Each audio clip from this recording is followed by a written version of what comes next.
உலகத்தின் முடிவு பரியந்தம் சகல நாட்களிலும் நான் உங்களுடனே கூட இருப்பேன் என்று சொன்ன ஆண்டவர் மரித்தார். ஆனாலும் 3ஆம் நாள் உயிரோடு எழும்பினார். இந்த தியான பகுதியில் இணைந்திருக்கிற உங்கள் ஒவ்வொருவருக்கும் இயேசு கிறிஸ்து உயிர்த்தெழுந்த நாள் வாழ்த்துக்களை ஹோப் ஃப்ரம் ஹெவன் சார்பாக தெரிவித்துக் கொள்கிறேன். இயேசு கிறிஸ்துவின் உயிர்த்தெழுந்த வல்லமை நம் ஒவ்வொருவரையும் அளவில்லாமல் நிரப்புவதாக. இந்த நாளிலும் நாய்களுக்கு ஜாக்கிரதை என்ற தலைப்பில் நாம் தியானிப்போம். பிலிப்பியர் 3ஆம் அதிகாரம் 2ஆம் வசனம், கள்ள போதகர்களுக்கு எச்சரிக்கையாய் இருக்குமாறு பவுல் பிலிப்பியருக்கு எழுதுகிறார். இந்த இடத்திலே பவுல் கள்ள போதகர்களையும் கள்ள தீர்க்கதரிசிகளையும் நாய்களுக்கு உருவகப்படுத்தி இருக்கிறார். ஏசாயா 56வது அதிகாரம் 10ஆம் வசனம் முதல் 12ஆம் வசனம் வரை கவனமாக வாசித்து பார்க்கவும். மேற்கண்ட வசனங்களில் இஸ்ரவேலின் காவல்காரர்கள் திருப்தி அடையாமல் இருக்கும் பெருவயிற்று நாய்கள் என்றும் பகுத்தறிவில்லாத மேய்ப்பர்கள் என்றும் சொல்லப்பட்டிருக்கிறது. இவர்கள் எல்லாம் தங்களுடைய வழிகளையும் தங்களுடைய உயர்வுகளை மட்டும் சிந்தித்துக் கொண்டு இருப்பார்கள். இஸ்ரவேல் ஜனங்கள் மீது தேவனுடைய நியாய தீர்ப்பு வந்ததற்கு காரணங்கள் இந்த வசனங்களின் மூலம் நாம் அறிந்து கொள்ளலாம். இஸ்ரவேலின் காவல்காரர்கள் எல்லாம் ஒன்றும் அறியாத குருடர்களாய் இருக்கின்றார்கள் என்றும் மேய்ப்பர்கள் துன்மார்க்கராய் இருக்கிறார்கள் என்றும் அவர்கள் தங்கள் மந்தைகளை விழித்திருந்து காவல் காக்காமல் எத்திரை பண்ணுகிறார்கள் என்றும் இதனால் காட்டு மிருகங்கள் மந்தையில் உள்ள ஆடுகளை எளிதாய் பட்சித்து போட்டது என்றும் எழுதப்பட்டிருக்கிறது. கள்ள தீர்க்கதரிசிகளையும் கள்ள போதகர்களையும் இந்த இடத்திலே இஸ்ரவேலின் காவல்காரர்கள் என்று ஏசாயா உருவகப்படுத்தி இருக்கிறார். இஸ்ரவேலின் காவல்காரர்கள் பேராசைக்காரர்கள், அவர்கள் திருப்தி அடையாமல் இருக்கும் பெருவயிற்று நாய்கள் என்று தங்களுக்கு என்ன கிடைக்கும் என்பதில்தான் கவனமாய் இருப்பார்கள். தாங்கள் என்ன செய்ய வேண்டும் என்பதை பற்றி அக்கறை இல்லாமல் இருப்பார்கள். அவர்களுக்கு சுயநலமே முக்கியம். இஸ்ரவேலின் காவல்காரர்கள் ஒவ்வொருவனும் தன்னுடைய தனிப்பட்ட ஆசைகளை நிறைவேற்றுவதில் மாத்திரமே அக்கறை செலுத்தி இஸ்ரவேல் ஜனங்களுக்கு நன்மை செய்யும் காரியங்களில் கால தாமதம் பண்ணினார்கள் என்று வேதத்தில் படிக்கலாம். அவர்கள் குடித்து வெறித்திருப்பார்கள். அவர்களால் ஒன்றுமே சிந்திக்க முடியாது.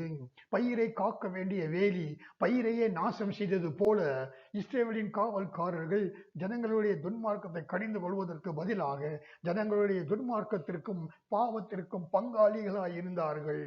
பிரியமானவர்களே, கர்த்தர் துன்மார்க்கனை ஆசீர்வதிக்க மாட்டார். அவர் அவனுக்கு துணையாய் இருக்க மாட்டார். துன்மார்க்கனுக்கு அழிவு வரும், துன்மார்க்கனுக்கு சமாதானம் இல்லை என்று தேவன் சொல்லுகிறார்.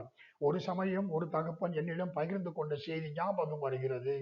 தன்னுடைய இளவயது மகள் சபைக்கு சென்று வீட்டுக்கு திரும்பிய பின் அவள் களைப்பாக இருக்கிறாள் என்று தகப்பனார் அறிந்து, ஏம்மா ரொம்ப களைப்பா இருக்கிற மாதிரி தெரியுதே என்று கேட்க, அவள் இன்னைக்கு பாஸ்டர் பயங்கரமா டான்ஸ் போட வச்சு அசத்திட்டாரு என்று சொல்ல, தகப்பனார் தலையில் அடித்து கொண்டு, சரி அப்புறம் என்ன பிரசங்கம் பண்ணினார் என்று கேட்க, தனியாக பிரசங்கம் பண்ணல, டான்ஸுக்கு நடுவுல அப்பப்ப சில வசனங்களை சொல்லிட்டார் என்றால் என்று என்னிடம் பகிர்ந்து கொண்டார்.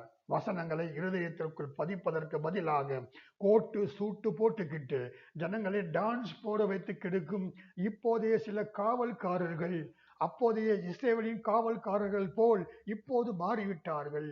தாவீது நடனம் ஆடினான். சணநூல் ஏபோத்தை தரித்து கொண்டு கர்த்தருக்கு முன்பாக நடனம் ஆடினான். கர்த்தருக்கு பயப்படுகிற பயம் தாவீதுக்குள் இருந்தது.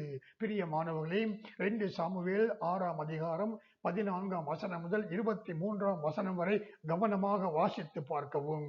2 பேதுரு 2ஆம் அதிகாரம் 22ஆம் வசனத்தில், நாய் தான் கக்கினதை தின்னவும் கழுவப்பட்ட பன்றி சேற்றிலே புரளவும் திரும்பினது என்ற வசனத்திற்கு ஏற்ப கர்த்தரிடத்தில் வருவதற்கு முன்பாக உலகத்தின் அசுத்தங்களுக்கு அடிமைப்பட்டிருந்த ஜனங்களை இயேசுவை அறிந்த பிறகு மீண்டும் அவர்களை அசுத்தத்திற்கே போகும்படி வழிநடத்துகிற வஞ்சிக்கும் கள்ள போதகர்களுக்கும் கள்ள தீர்க்கதரிசிகளுக்கும் எச்சரிக்கையாயிருங்கள் என்று பவுல் பிலிப்பியருக்கு எழுதியதை நாம் தெரிந்து கொண்டு ஜாக்கிரதையாக இருப்போம்.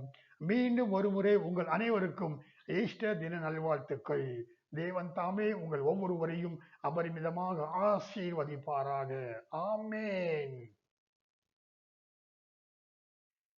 ஜெபிக்கலாம். பரலோக தகப்பனே, உமக்கு எங்களது காலை வணக்கம். தேவனே, இன்னும் ஒரு புதிய ஆசீர்வாதமான உமது உயிர்த்தெழுந்த நாளை நாங்கள் காணும்படி கூட்டிக் கொடுத்த கிருபைக்காக உமக்கு நன்றி. தகப்பனே, உமக்கு ஊழியம் செய்யும் ஊழியர்களை நாங்கள் நிதானித்து அறிய இன்று எங்களுடன் இடைப்பட்டதற்காக நன்றி செலுத்துகிறோம். எங்களை காத்து நல்வழி நடத்துகிற தயவிற்காய் உமக்கே ஸ்தோத்திரம்.